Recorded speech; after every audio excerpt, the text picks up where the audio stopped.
to be more proactive. Well, let's explore this further. We're speaking with a former member of the House of Representatives, Ifeanyi Chukwuibezi. He joins me on the program from our Abuja studio. Good to have you join us. Good evening, Precious. Thank you for having me. So let me just, let me just state to our viewers, that there could be a few seconds delay, just so you know why, there's that silence for a few seconds. Let's get into this, because one of the things we're hearing, on the one hand, is from the protesters who are saying, look, the rising cost of living, who are talking about the rising cost of living and how commodity prices have more than doubled. Now, but when you listen to the government side, government is asking for patience on the one hand, especially with its reforms. But what's your take on, the promises made by this administration and then the results we have seen in the last 1 year?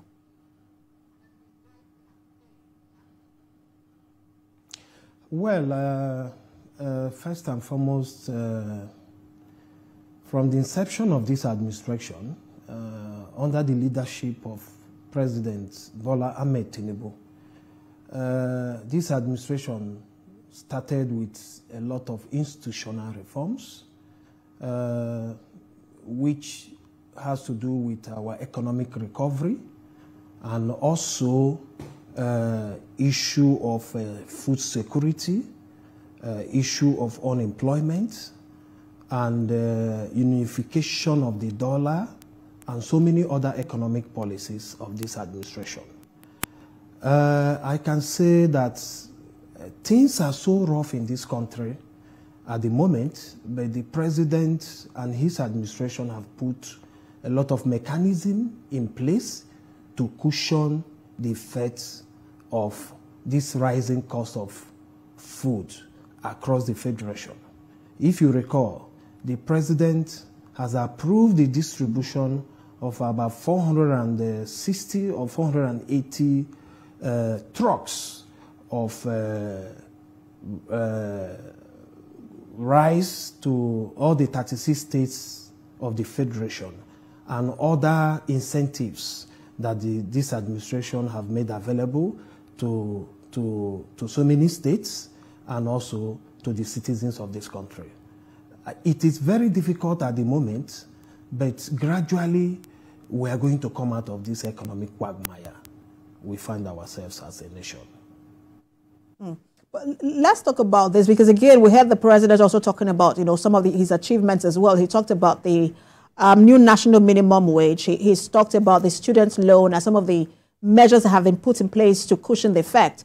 And you have also talked about palliatives as well. But, people are still saying, look, the reality on ground is that when we go to the market, things are very expensive. In between the reality on ground and the measures that the president is putting in place, where are the gaps?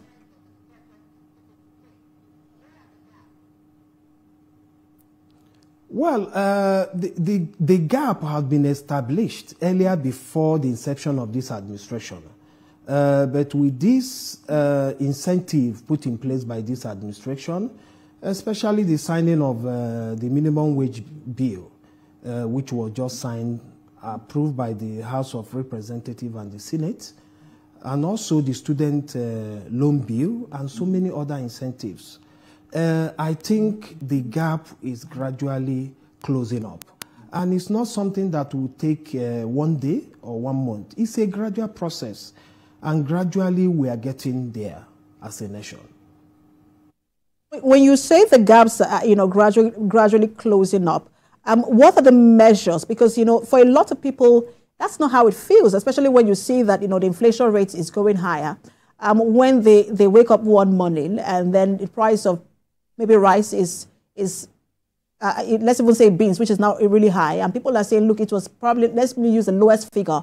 And this is just me, speaking hypothetically. 15 naira, and then you wake up the next day is 100 naira. But you are saying that it is closing up. So at what point will people really begin to feel this closing of the gap? Because that's not what it seems like at this moment for a lot of people.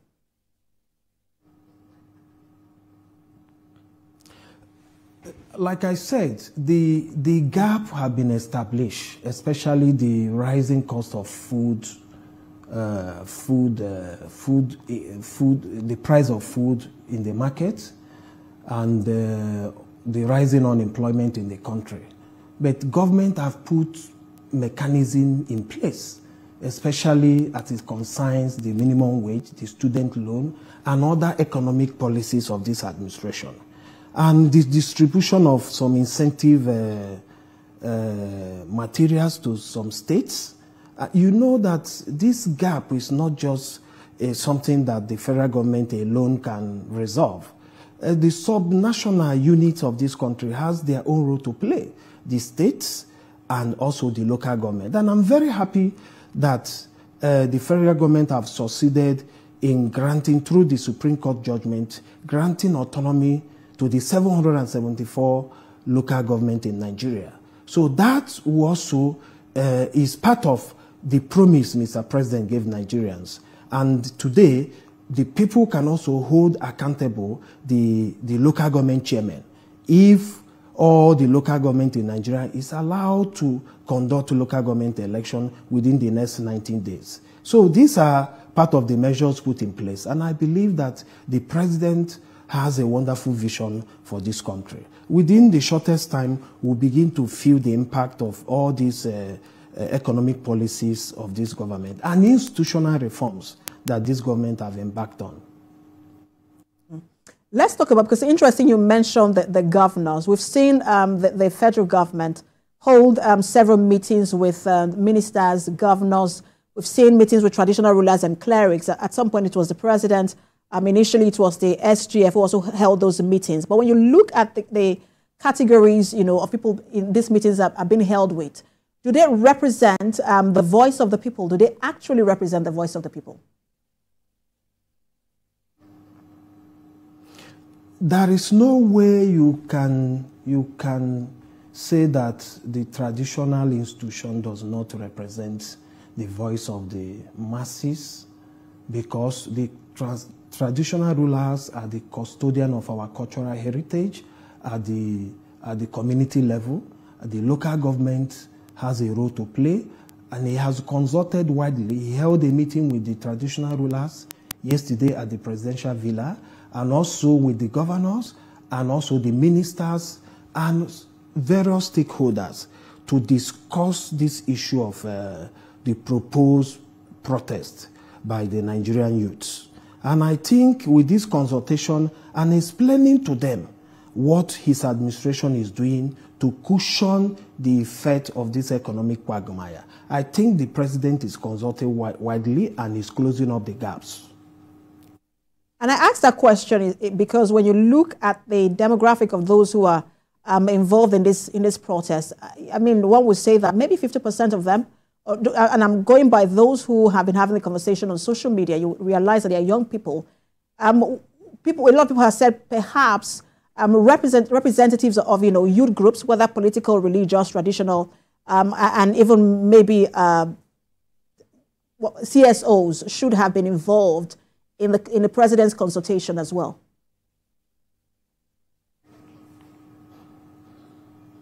Pardon, I need to get your question again. Sorry.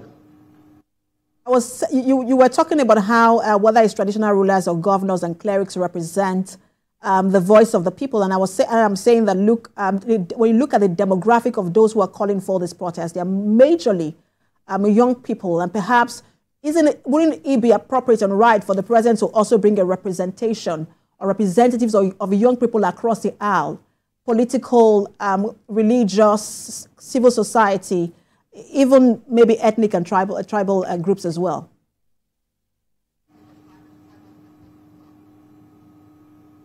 I believe that everybody in this country, both the traditional institution, the religious institution, the government on their own parts, are talking to the youth, are talking to people that are involved, are people that have shown concern about the economic situation in this country. Everybody, including the representatives at the National Assembly, both the Senate and the House of Representatives. They have gone on recess, and everybody have traveled down to their various federal constituencies to begin to talk to the youth. It is not, this situation in this country is not something that can be solved overnight. This is a situation that the president have outlined his economic policies that would take a little time for us to get to where we're going. So I think it is our collective responsibility to begin to talk to those who are concerned about this issue of protest. And I believe in doing so, we'll be able to close in the gaps. All right, so interesting you mentioned the National Assembly and the recess they have gone on. We're going to talk more on that just after the break. Stay with us. Bola Ahmed Tinubu do solemnly swear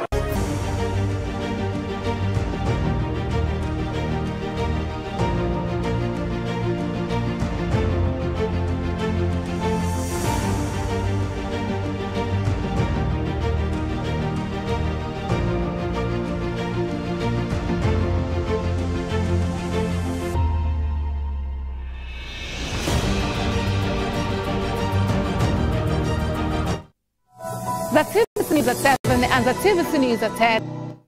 Bola Ahmed Tinubu do solemnly swear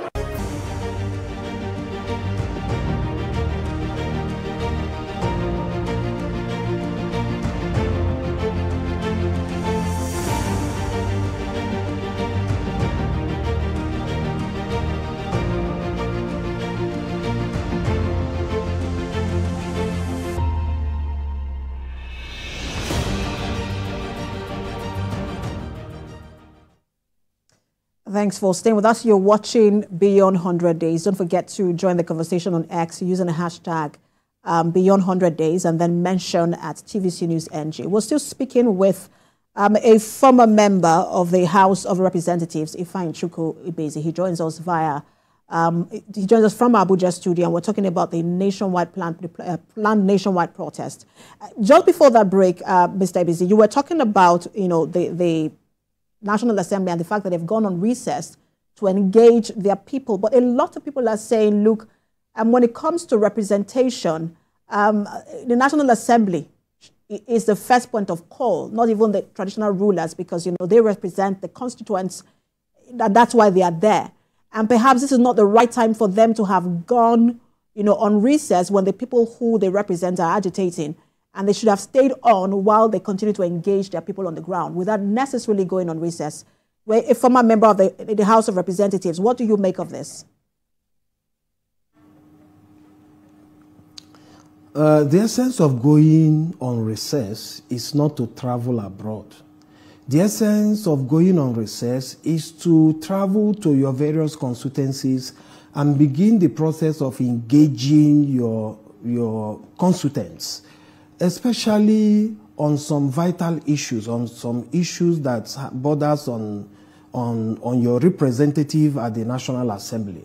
So recess is a time for the representative to travel to their various constituencies and embark on town hall meetings in their various constituencies to discuss their impact at the National Assembly, what they have done for the people, the motions and bills they have presented before the House, and also what they have achieved within the period. And if there is any feedback they will get from their constituents, when they will resume plenary, they will begin the process of presenting those feedback from his people or her people at the plenary by way of motion or by way of bill before the House. So traveling down to the constituency is very, very necessary, and that is the essence of having recess within the year. And what they are having now is the long recess,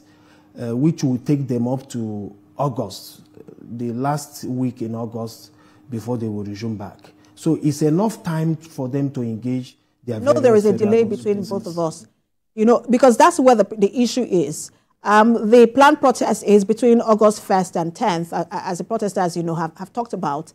But the recess wouldn't return, the lawmakers will not return until the end of August. I mean, when you think of the optics of that, that, because the idea of recess to a lot of people is vacation. You're going to rest when people are agitating. And how many of these lawmakers really hold this town hall? Just the optics of it, that they are returning, not until the end of the month, of August.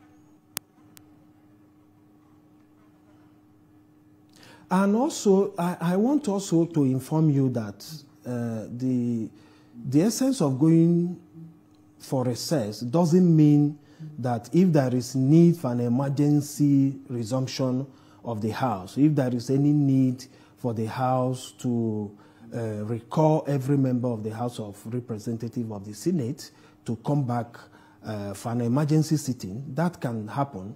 But the essence of going on recess is for the representative of the people, both at the Senate and the House of Representatives, to return back to their various constituencies and begin to engage them on their various programs and activities at the National Assembly.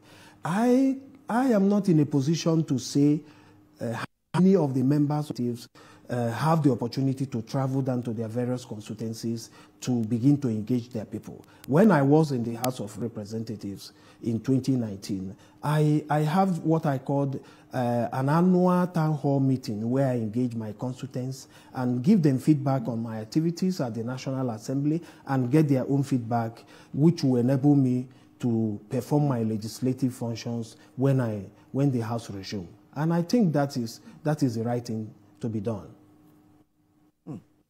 All right, so I will leave that for Nigerians to decide. I also wanted to ask you just before, because I know that the president has signed 2 bills into law that has to do with development commissions, and one of them is the Southeast Development Commission. I will get to that in just a moment. But in terms of this nationwide protest, how do you expect this administration to proceed and engage with the protesters? Well, I stand by the statement of Mr. President yesterday. Mr. President says that yes, Nigerians have the right to demonstrate. It is one of the cardinal components of democracy in Nigeria.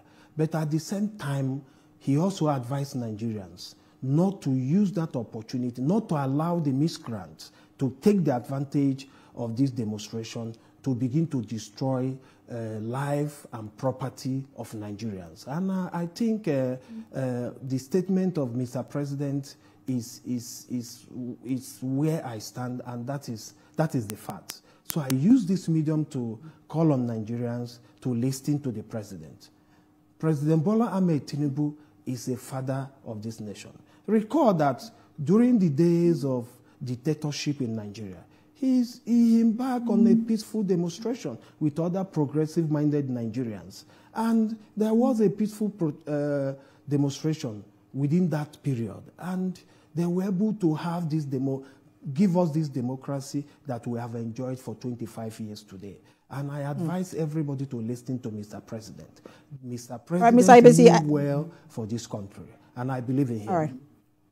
So I have about 2 minutes left, and I wanted to ask you, because the president on Tuesday signed into law, I think it was 2 bills, 2 of them creating 2 new regional development commission, and one of them was the Southeast Development Commission. How will this commission help to address specifically the challenges in that region? Well, before I will want to speak on this, on the signed Southeast Development Bill Commission, I must use this opportunity to thank Mr. President. For 55 years in the struggle of our people after the war, Mr. President deemed it necessary to give life back to the Easterners. I must say to Mr. President, Eshegon, I must say to Mr. President, Nde Wodalo, Mr. President. And I must say to Mr. President, thank you, Mr. President, for yearning to the cry of the Southeastern Nigeria after 54 years. The signing of the Southeast Development Commission Bill that was signed on the 24th of July is something that we will ever cherish in the life of our people. And the history will never forget Mr. President. And we want to say, thank you, Mr. President, for signing this bill. And I want to use this opportunity to thank my colleagues, both in the 8th Assembly, in the 9th Assembly. In the 9th Assembly, I came up with the same motion which I presented to the then Speaker of the House of Representatives, Right Honorable Femi Gbadabiamila, and he gave his approval to this bill for onward presentation to the House.